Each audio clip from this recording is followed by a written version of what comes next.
وانشق البحار وسلام على رسول الله وعلى آله وصحبه ومن تبعهم بإحسان إلى يوم القيامة أما بعد. Kita lanjutkan pembahasan kita tentang tarikh at-tasyri', sejarah dalam penetapan hukum syariat. Dan telah kita jelaskan secara ringkas fase yang pertama, yaitu fase zaman Rasulullah SAW sampai beliau meninggal dunia. Setelah itu kita akan masuk ke fase yang kedua, yaitu al-fiqhu fi ahdil khulafa'ir rasyidin, fikih pada masa khulafa'ur rasyidin, min sanati 11, sejak tahun 11 Hijriyah sampai 40 Hijriyah. 11 sampai 40.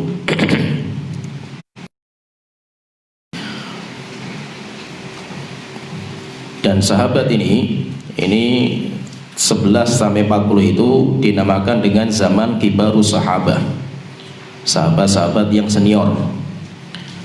Karena di sahabat itu ada dua, ada yang dinamakan dengan kibarus sahabah, sahabat-sahabat senior, ada yang dinamakan dengan sigharus sahabah, sahabat-sahabat yang junior. Dan perbedaannya apa itu sahabat yang senior dan junior itu? Perbedaannya itu dilihat dari lamanya mereka mulazamah belajar sama Rasulullah SAW. Sahabat yang lama berjumpa dengan Rasulullah, banyak mendapatkan hadis dari beliau, itu dinamakan dengan sahabat yang senior. Sedangkan sahabat-sahabat yang berjumpa dengan Rasulullah cuma sebentar, baik karena umurnya itu masih kecil, bisa mendapatkan banyak faedah dari Rasulullah, atau masuk Islamnya itu belakangan, sehingga dengan Rasulullah cuma beberapa kali saja, atau memang dia itu sahabat yang jauh tempat tinggalnya, maka orang itu dinamakan dengan sigharus sahabah, sahabat-sahabat yang kecil. Dan para siapa sahabat itu siapa? Sahabat itu adalah man laqiyan nabiyya sallallahu alaihi wasallam mu'minan wa mata ala islam walau takhallala riddah. Ini pendapat yang paling kuat tentang masalah sahabat. Sahabat itu siapa? Sahabat itu adalah orang yang berjumpa walaupun nggak melihat, karena termasuk orang yang buta. Yang penting apa? Berjumpa dengan Rasulullah SAW ketika beliau masih hidup, dalam kondisi orang ini mukmin. Jadi ketika dia berjumpa dengan Rasulullah itu mukmin dia itu. Setelah itu apa? Meninggal dalam kondisi Islam. Dia nanti meninggal dalam kondisi Islam walau takhallala riddah, walaupun sempat murtad. Walaupun dia itu sempat murtad. Berarti apa sahabat itu? Orang yang ketika berjumpa dengan Rasulullah, yang pertama syaratnya itu harus berjumpa. Kemudian yang kedua, ketika berjumpa itu dalam kondisi Islam, dia itu sudah masuk Islam. Kemudian yang ketiga, dia itu matinya dalam kondisi Islam juga. Kemudian yang keempat, walaupun dia itu pernah murtad. Maka itu kalau ada orang yang dia itu beriman sama Rasulullah, mukmin, tapi nggak pernah berjumpa, tidak pernah berjumpa, maka dia bukan sahabat. Seperti misalkan Najasyi, Raja Habasyah, beriman sama Rasulullah SAW di zaman beliau, tetapi tidak berjumpa dengan beliau sampai akhirnya meninggal dunia. Sampai Rasulullah itu mensolatkan sholat ghaib. Maka Najasyi itu maksudnya apa ini? Maksudnya tabi'in. Tabi'in itu apa? Orang yang berjumpa dengan sahabat tapi nggak berjumpa dengan Rasulullah SAW. Nah, jadi itu namanya tabi'in. Atau orang yang dia itu berjumpa dengan Rasulullah, berjumpa tapi dalam kondisi kafir sampai Rasulullah meninggal dunia. Setelah itu dia baru mendapatkan hidayah, itu pun bukan sahabat juga. Itu syaratnya itu dia berjumpa, dan dia itu harus mukmin ketika berjumpa, meninggal dalam kondisi Islam, kemudian walaupun dia itu pernah murtad. Ada sahabat yang murtad, Ada sahabat yang murtad kemudian kembali lagi. Terus bagaimana kalau seperti itu? Tetap itu sahabat walaupun dia pernah murtad. Nah, jadi itulah sahabat, dinamakan dengan sahabat seperti itu. Dan sahabat ini memang kelebihan Rasulullah itu beda dengan yang lain. Orang kalau berjumpa cuma sekedar berjumpa itu tidak bisa dinamakan sahabat. Itu dinamakan dengan ikhwan, teman. Bedakan ini antara teman dengan sahabat. Kalau sahabat itu apa? Sahabat itu sudah sangat dekat sekali itu. Dinamakan sahabat karib kalau bahasa kita itu. Sahabat karib itu apa? Orang yang sangat-sangat dekat dengan kita. Itu namanya sahabat karib. Kalau cuma sekedar kenal saja itu namanya ikhwan. Itu dinamakan dengan saudara, dinamakan dengan teman. Rasulullah itu punya dua. Rasulullah itu punya sahabat, Rasulullah juga punya ikhwan. Sahabat Rasulullah itu siapa yang berjumpa dengan beliau walaupun cuma 1 jam. Ada sahabat itu kayak gitu, datang ke Madinah, berjumpa dengan Rasulullah sebelum meninggal, melihat Rasulullah masih hidup, setelah itu Rasulullah meninggal dunia, 1 jam, jadinya sahabat. Rasulullah juga memiliki ikhwan. Siapa ikhwannya beliau itu? Ikhwannya Rasulullah itu adalah orang-orang yang gak pernah berjumpa dengan beliau tapi beriman sama beliau. Itu dinamakan dengan ikhwan. Maka itu Rasulullah pernah ketika masuk kuburan, beliau berdoa masuk kubur. Setelah itu Rasulullah mengatakan, waditu anni alqa ikhwani, saya berharap bisa berjumpa dengan teman-temanku. Akhirnya para sahabat di kuburan itu mengatakan, ya Rasulullah, alasna ikhwanaka, bukankah kita itu saudara-saudaraku ya Rasulullah? Maka Rasulullah mengatakan, bukan, antum ashabi, kalian itu sahabatku. Wa ikhwani alladzina lam ya'tu ba'du, sedangkan saudara-saudaraku, ikhwan-ikhwanku itu adalah orang-orang yang sampai sekarang belum ada, yaitu belum ada sekarang itu, nanti akan datang mereka itu. Yaitu siapa itu? Orang yang beriman sama Nabi Muhammad walaupun gak pernah berjumpa dengan beliau. Jadi maksudnya di sini itu sahabat itu punya ciri, atau Nabi Muhammad itu punya karakter, kelebihan, sehingga orang berjumpa dengan beliau cuma 1 jam saja sudah dianggap sebagai sahabat karib. Dan itu berbeda dengan orang-orang kita. Kalau kita enggak, kita namanya sahabat itu harus berkumpul dengan kita lama sekali, itu baru kita nama sahabat sayang. Kalau Rasulullah tidak. Rasulullah SAW itu tidak. Rasulullah itu hanya berjumpa dengan beliau, maka dia itu sahabat. Dan sahabat itu manusia terbaik. Tidak sembarangan Allah itu memilih para sahabat Rasulullah, itu enggak sembarangan. Sahabat Rasulullah SAW itu manusia-manusia terbaik, manusia-manusia pilihan yang memang Allah itu memilih mereka, dan itu bukan sembarangan. Kenapa? Karena Rasulullah SAW ketika diangkat menjadi nabi akhir zaman, nabi terbaik, maka pasti Allah pun akan mencarikan manusia-manusia terbaik yang menyertai beliau, sehingga tidak sembarangan. Sahabat itu enggak sembarangan. Allah memilih para sahabat itu lama setelah Allah itu mengecek semua hati manusia, sebagaimana perkataan Abdullah bin Mas'ud yang pernah kita sebutkan, innallaha nadhara ila qulubil ibad. Allah itu melihat, mengecek semua hati manusia, dicari hati yang terbaik. Fawajada qalba Muhammadin khaira qulubil ibad, maka Allah mendapatkan hatinya Rasulullah itu adalah sebaik-baik hati. Maka Allah memilih Rasulullah sebagai nabi terakhir yang terbaik. Thumma nadhara ila qulubil ibad ba'da qalbi Muhammad. Setelah itu Allah Ta'ala melihat lagi hati-hati manusia setelah hatinya Rasulullah. Fawajada quluba ashabihi khaira qulubil ibad. Maka Allah melihat hatinya para sahabat adalah hati yang terbaik setelah itu. Akhirnya dipilih mereka itu menjadi penolong Rasulullah SAW. Yuqatiluna ala dinihi, membela Rasulullah SAW dengan nyawa, darah, dan harta mereka. Setelah itu Abdullah bin Mas'ud mengatakan, fama ra'ahul muslimuna hasanan fahuwa indallahi hasanun. Apa saja yang dilihat oleh orang-orang mukmin zaman itu kebaikan, maka itu pun baik bagi Allah Ta'ala. Begitu sahabat itu enggak main. Mereka dipilih oleh Allah Ta'ala karena memang mereka itu manusia-manusia terbaik yang siap berkorban nyawa, berkorban harta, berkorban keluarga demi Rasulullah SAW. Dan sahabat pun nanti bertingkat-tingkat. Sahabat itu bertingkat-tingkat. Semakin awal dia itu masuk Islam, berarti semakin lama dia itu muamal sama Rasulullah itu, maka dia itu semakin baik. Sehingga apa? Sehingga sahabat yang masuk Islam di awal-awal beda dengan sahabat yang masuk Islamnya itu terakhir.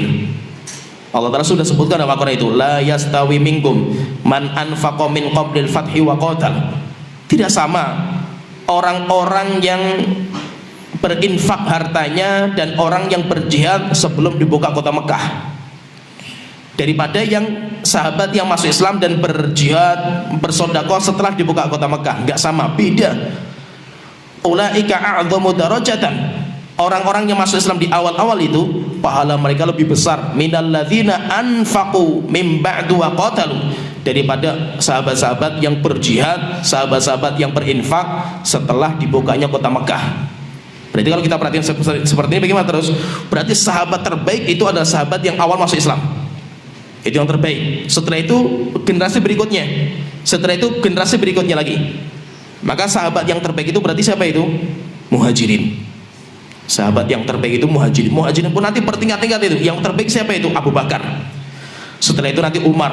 Setelah itu Uthman. Setelah itu Ali. Setelah itu baru 10 sahabat yang masuk surga, dijamin sama Rasulullah. Dan itu semua sahabat yang awal-awal masuk Islam itu.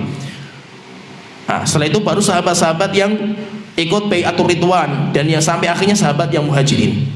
Sampai akhirnya setelah itu apa? Muhajirin sudah selesai. Setelah itu baru sahabat-sahabat Ansor. Sahabat-sahabat Ansor pun banyak. Setelah itu diiringi setelah itu sahabat yang ikut perang Badar. Demikian juga nanti sahabat-sahabat sampai terakhir sahabat-sahabat yang masuk Islam setelah dibuka kota Mekah, sampai sahabat yang terakhir. Setelah sahabat baru nanti tabi'in. Maka itu berarti apa? Berarti sahabat saja bertingkat-tingkat. Beda sekali sahabat yang awal masuk Islam dengan yang akhir. Oleh karena itu walaupun Khalid bin Walid terkenal sekali, sahabat yang sangat mulia, bahkan dijuluki dengan pedangnya Allah Ta'ala, karena Khalid bin Walid itu nggak pernah kalah dan banyak menggoreskan sejarah emas dalam peperangan Khalid bin Walid itu. Tapi tetap Khalid bin Walid itu jauh dengan sahabat yang awal masuk Islam. Kenapa? Khalid bin Walid itu masuk Islam ketika Islam sudah jaya, sudah mau dibuka kota Mekah, dia baru masuk Islam. Maka ketika terjadi perbedaan antara Khalid bin Walid dengan Abdurrahman bin Auf, Abdurrahman bin Auf itu kan awal-awal masuk Islam, di tangannya Uthman bin Affan, karena Uthman bin Affan itu pedagang sehingga banyak sahabat-sahabatnya yang diajak masuk Islam. Suatu ketika itu terjadi perbedaan lah antara Abdurrahman bin Auf dengan Khalid bin Walid, sampai Khalid bin Walid itu mencaci Abdurrahman bin Auf. Apa kata Rasulullah SAW? Beliau mengatakan, la tasubu ashabi, kalian jangan mencaci maki sahabatku. Padahal ngomongnya ke siapa itu? Ngomongnya itu pertama kali itu kepada Khalid bin Walid, dan nanti umum ini sabdanya Rasul itu umum kepada siapa saja itu, tapi awal kali ditujukan kepada Khalid bin Walid. Kalian jangan mencaci maki sahabatku. Sahabatku itu siapa itu? Abdurrahman bin Auf dan sahabat-sahabat yang masuk Islam di awal-awal itu. Kenapa? Beda derajatnya itu. Setelah itu Rasulullah mengatakan, jika seandainya kalian itu menginfakkan harta mithla Uhudin dhahab, sebesar gunung Uhud emas, itu tidak akan sama dengan sodakohnya sahabatku yang bersodakoh dengan 2 genggaman tangan atau setengahnya, yaitu 1 genggaman tangan. Beda jauh. Kenapa? Karena mereka itu terbaik. Sahabat-sahabat muhajirin itu yang paling terbaik mereka itu. Oleh itu Allah Ta'ala menyebutkan di dalam Al-Quran itu. Jadi pilihan itu, ini kalau kita perhatikan ya, pilihan itu cuma 3.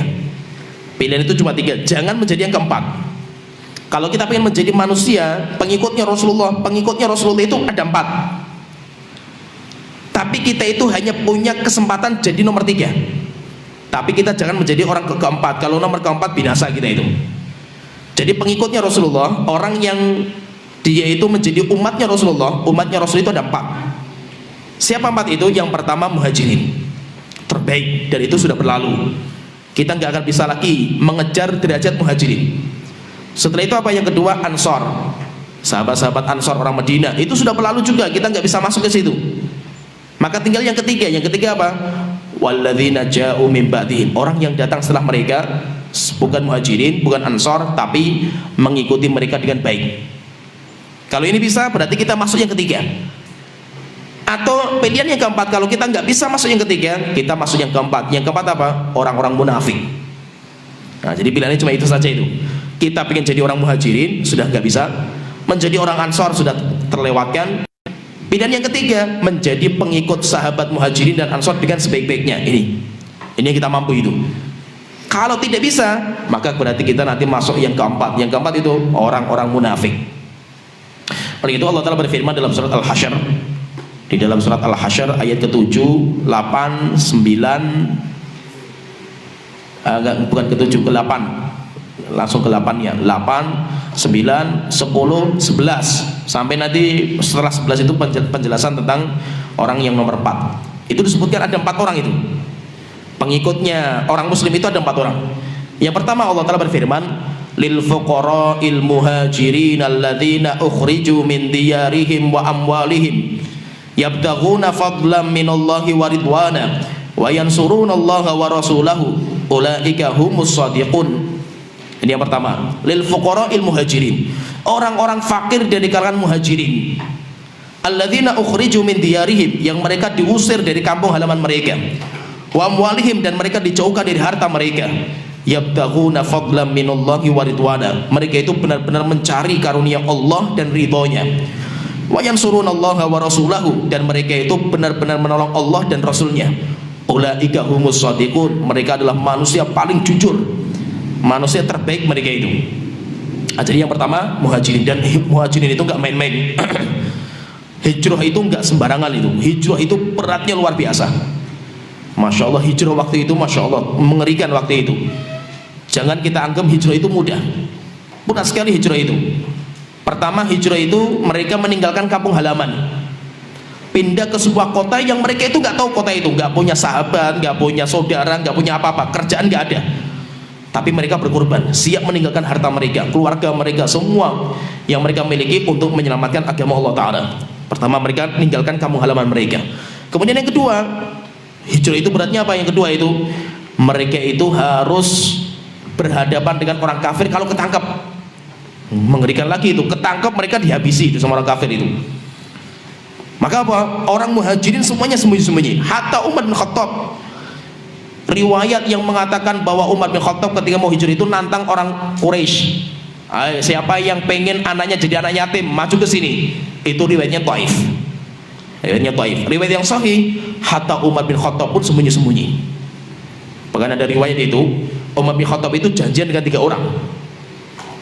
Ini yang tidur, bangunkan ini. Nah ya, bangun. Nih. Masya Allah, topis tidurnya itu, sandarannya itu enak, oh. Nah, enak. Yang ngantuk wudu kalau ngantuk wudu. Jadi Umar bin Khattab itu janjian dengan 3 orang. Jadi 3 sahabat karib Umar bin Khattab itu. Apa perjanjian mereka itu? Kita harus sampai ke Gunung Thawr, Gua Thawr sebelum subuh. Siapa yang terlambat tinggal. Nggak main-main itu, sembunyi-sembunyi itu Umar bin Khattab itu. Akhirnya apa? Mereka bertiga itu jalan sebelum subuh. Umar bin Khattab sudah sampai tempat. Akhirnya Umar bin Khattab menunggu itu. Ini sudah mau subuh ini. Gimana teman saya itu? Akhirnya apa? Tiba-tiba dengan terus tergopoh-gopoh tiba satu temannya itu. Alhamdulillah yang satu datang itu. Tinggal 1 orang ditunggu itu. Subuh gak datang. Rupanya apa? Ketangkep sama keluarganya, disiksa itu sama keluarganya itu yang satu itu. Akhirnya apa? Murtad dari agama. Pilihannya murtad atau mati semuanya sama keluarganya itu. Akhirnya murtad dari agama. Tinggal 2 orang, tinggal berangkat 2 orang, yang satu udah tinggal itu. Ketika berangkat ini, yang satu itu keluarganya Abu Jahal. Yang satu itu Abu Jahal pergi ke rumah adiknya, nggak ada. Akhirnya apa? Dicari itu, mesti sudah hijrah ini. Akhirnya apa? Bener kabarnya adiknya itu hijrah bersama Umar bin Khattab. Akhirnya langsung Abu Jahal itu naik kuda onta langsung berangkat, dicari itu adiknya itu, sampai jalan jauh ketemu itu sama adiknya itu, sama Umar bin Khattab itu. Akhirnya mengatakan, weh saudaraku, kamu tega meninggalkan ibu kamu itu. Sekarang ibu kamu tahu kamu keluar ke Madinah itu, ibu kamu bernazar tidak akan makan sampai mati gitu kalau kamu nggak pulang itu. Akhirnya mulai goyang dia itu. Aduh, terus bagaimana nanti ibu saya itu? Umar bin Khattab mengatakan, weh saudaraku, jangan. Kamu tahu ini Abu Jahal itu pendusta itu semuanya dusta itu. Kamu jangan pulang, kita sudah tengah jalan ini, tinggal sedikit sampai Madinah itu. Kata dia, enggak, saya enggak tega dengan ibu saya itu, saya orang paling bakti sama ibu saya itu. Akhirnya Umar bin Khattab mengatakan, sudah, saya kasih semua harta saya kepada kamu jangan pulang itu. Kalau pulang kamu murtad dari agama itu. Masih bimbang juga itu. Sampai akhirnya apa? Wahai Umar, saya mau pulang dulu sebentar, saya jenguk ibu saya, nanti setelah itu saya kejar lagi itu. Umar bin Khattab mengatakan jangan, itu dusta, nggak akan, ini semuanya dusta itu. Tetap didesak sama Umar, dinasihati, nggak bisa. Akhirnya mau pulang. Akhirnya apa terakhir itu? Wes Umar bin Khattab mengatakan, di sini kalau kamu mau pulang beneran, kamu naiki kendaraan saya itu. Kendaraan saya itu paling pinter. Nanti kalau kamu itu terjadi apa-apa di jalan, tinggal kamu pukul, dia akan lari itu. Coba bayangkan, sampai kendaraannya Umar dikasih itu, nggak main-main kan gitu. Sampai akhirnya apa? Ketika berjalan itu, dia sama Abu Jahal itu jalan di tengah jalan. Abu Jahal paham juga ini kudanya Umar nggak main-main ini. Akhirnya apa? Pura-pura ini kendaraan saya udah capek nih. Gimana kalau kita gantian? Ngano juga gantian itu. Setelah gantian, kudanya Umar sudah dipegang sama Abu Jahal itu. Akhirnya apa? Setelah itu ditangkap, dirantai, diseret, dicambuk setiap hari itu sama Abu Jahal itu. Sampai akhirnya apa? Murtad dari agama. Jangan main-main itu. Sampai akhirnya Umar bin Khattab sudah sampai ke Madinah, sudah saudaranya sudah murtad. Dan waktu itu nggak main-main itu. Sahabat saking beratnya perjuangan mereka itu, sampai sahabat itu untuk memotivasi itu apa? Siapa yang sudah murtad, taubat dia nggak akan diterima. Siapa yang sudah murtad dari agama nggak akan diterima. Kenapa? Supaya memotivasi mereka untuk tegak di atas agama Allah Taala itu. Akhirnya ketika saudaranya itu sudah murtad, sahabatnya Umar itu sudah murtad itu, sudah putus asa dia juga karena anggapan dia kalau sudah murtad sudah nggak akan diterima lagi taubatnya itu. Dan itu anggapan juga sahabat yang di Madinah kayak gitu juga itu. Sampai Allah Taala turunkan dalam Al-Qur'an, Allah Taala berfirman, "Qul ya ibadiyalladzina asrafu ala anfusihim la taqnatu min rahmatillah innallaha yaghfirudz dzunuba jami'an." Akhirnya ketika mendapatkan innallaha yaghfirudz dzunuba jami'an, Umar bin Khattab itu nulis ayat itu. Dikirimkan kepada sahabatnya itu di Mekah itu. Ketika membaca, sahabatnya nggak paham apa maksudnya suratnya Umar itu. Terus pindah lagi ke tempat lagi, baca lagi, nggak paham lagi itu. Sampai dia berdoa, wahai Tuhanku, jika memang ini itu kebaikan bagi saya, tolong saya mudahkan apa yang dimaksud dengan tulisan Umar itu. Akhirnya dia paham, ini ayat diturunkan untuk saya dan orang-orang yang semisal dengan saya, orang-orang yang sudah murtad dari agama dan putus asa. Kenapa? Anggapan kita dulu itu kalau sudah murtad nggak diterima taubat kita. Rupanya Allah masih menerima. Akhirnya apa? Langsung dia keluar dari Mekah, jalan ke Madinah, masuk Islam setelah itu. Berarti luar biasa mengerikan. Ketangkap habis pokoknya itu. Sampai ada sebuah keluarga dan cerita itu, ada satu keluarga itu, Abu Salamah itu, satu keluarga yang hijrah. Ketika sudah berangkat, dia, istrinya dan anaknya ketahuan sama kabilahnya.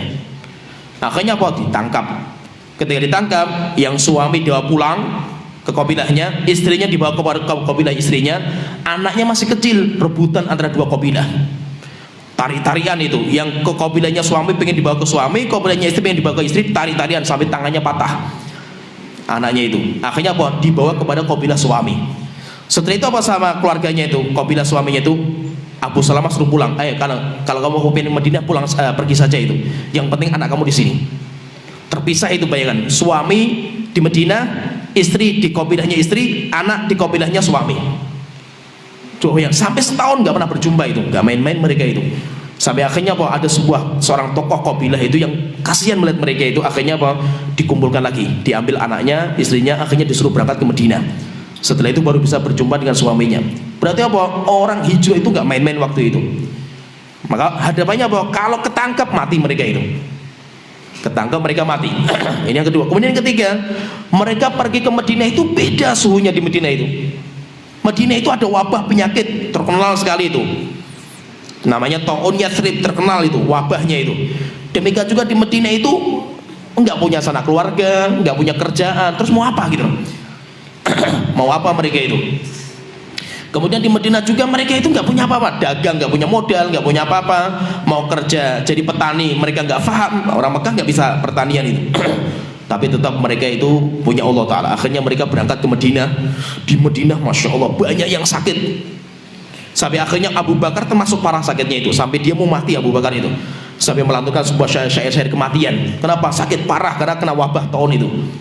Sampai akhirnya para sahabat sudah gak kuat di Madinah itu. Mereka pengen pulang ke Mekah. Akhirnya mereka datang ke Rasulullah Madinah, ya Rasulullah, tolong doakan supaya Madinah itu dicabut penyakitnya itu. Maka Rasulullah berdoa, akhirnya tahunnya itu diangkat dari Madinah dipindah ke Juhfah. Setelah itu para sahabat datang lagi, ya Rasulullah, tolong jadikan Madinah itu, kota Madinah lebih kami cintai daripada Mekah. Kenapa? Rasa cinta kepada kampung halaman itu gak bisa hilang gitu. Akhirnya apa? Namanya orang perantauan itu. Orang merantau itu kan ingatnya keluarga itu. Akhirnya apa? Didoakan, wahai Tuhanku, jadikan Madinah lebih kami cintai daripada Mekah. Akhirnya apa? Para sahabat sampai Rasulullah meninggal dunia lebih cinta Madinah daripada Mekah. Terakhir sampai Rasulullah meninggalnya di Madinah, berarti kan tempat yang paling beliau cintai dan para sahabat. Setelah itu apa? Minta doa lagi, wahai Rasulullah, tolong jadikan air di sini di Madinah, demikian juga suhu itu lebih kami cintai daripada di Mekah. Didoakan juga sampai akhirnya air yang di Madinah itu lebih baik daripada di Mekah dan suhunya. Setelah itu apa?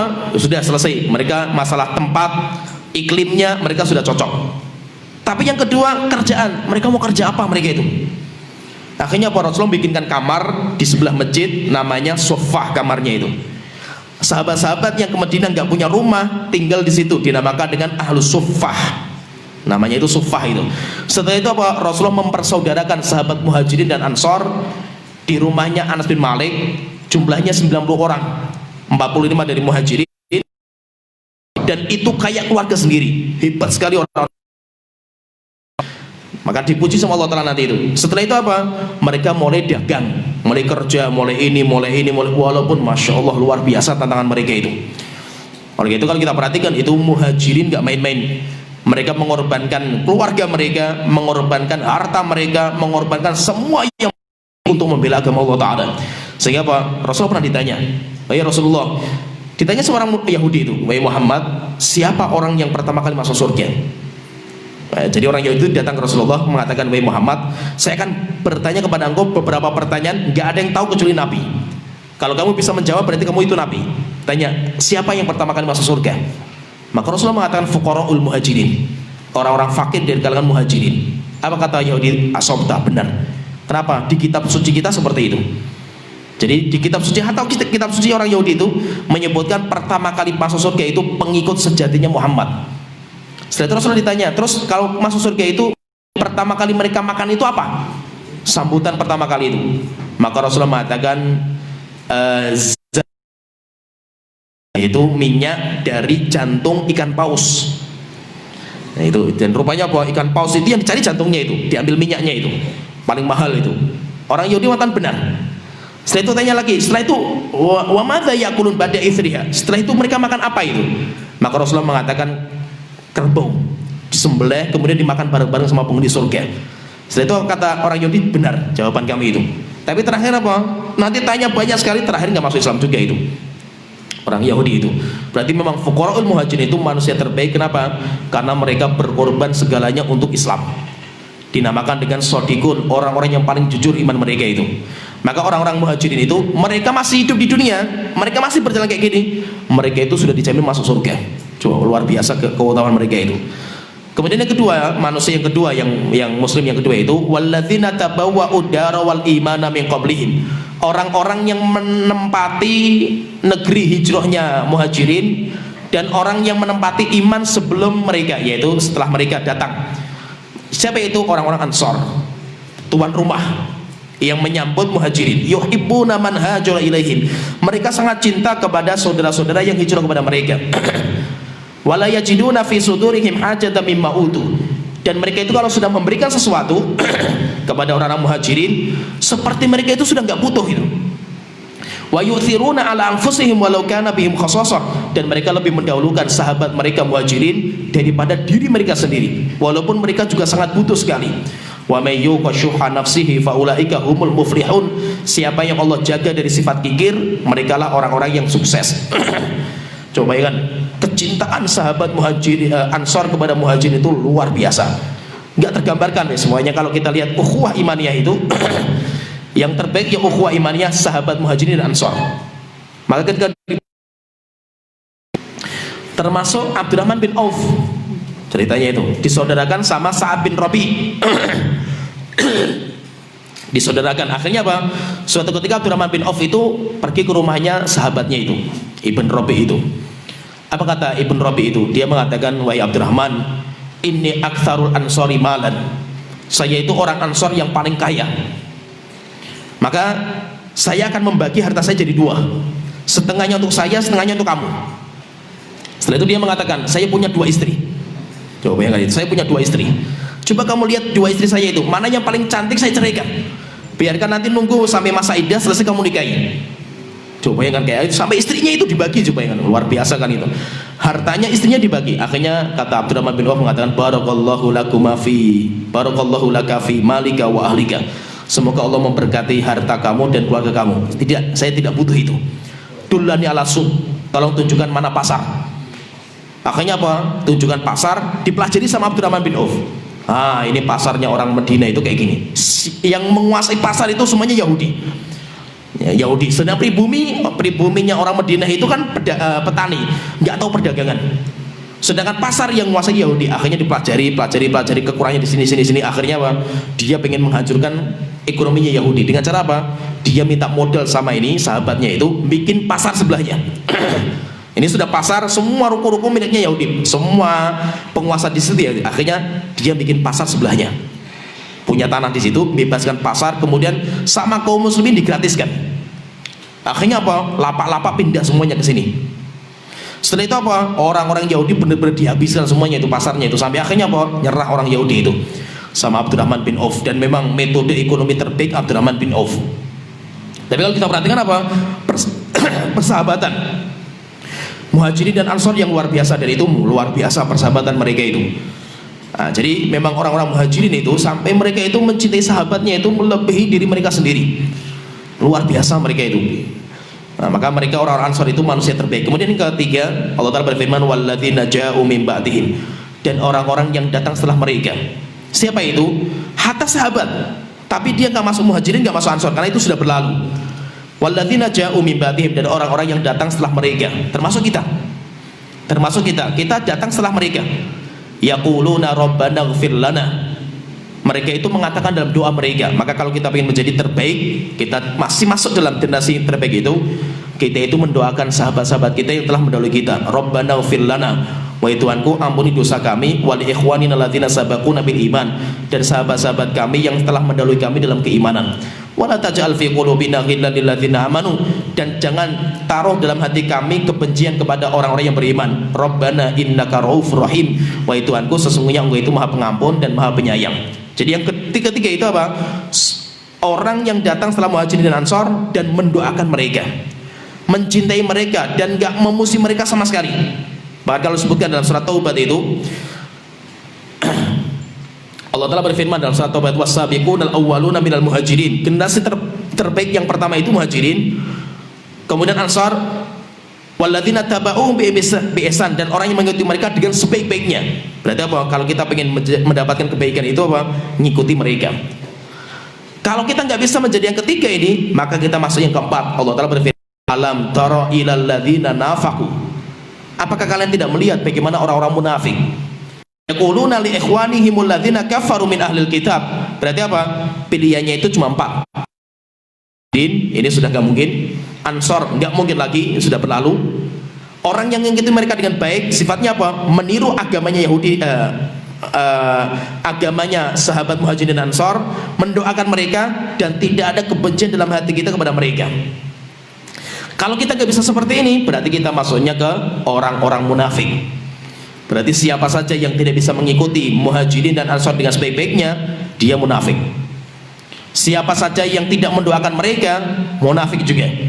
Dan siapa saja yang membenci mereka, munafik juga. Oleh itu sepakat, kata para ulama, kata Imam Syafi'i, sepakat ulama orang Syiah nggak masuk dalam fai, pembagian fai itu ayat ini. Tadi semuanya pembahasan masalah fai, pembagian ghanimah perang. Dibagi kepada siapa? Dibagi kepada tiga orang tadi itu. Mereka berhak mendapatkan. Yang tidak mendapatkan orang-orang munafik. Maka kata Imam Malik mengatakan semua ulama sepakat orang Syiah nggak mendapatkan fai. Kenapa? Karena dia tidak masuk dalam 3. Dia masuknya keempat, orang-orang munafik. Maka dia itu tidak mendapatkan. Ya, sampai di sini dulu pembahasan. Nanti insya Allah kita bahas bagaimana metode sahabat dalam istinbatul ahkam. Apalagi Abu Bakar, Umar, terbanyak Umar. Nanti kan kita bahas yang paling banyak itu Umar. Istinbat hukumnya kayak apa Umar itu, Umar bin Khattab itu. Kemudian nanti Utsman bin Affan dan yang lainnya. Ya, sampai di sini ini mukadimah dulu. Akhiru dawana alhamdulillahirabbil alamin, sallallahu alaihi Muhammad wa ala alihi washabihi ajmain. Yuk salurkan donasi Anda untuk Pondok Pesantren Darussalam ke nomor rekening ini. Syukron jazakumullahu khairan.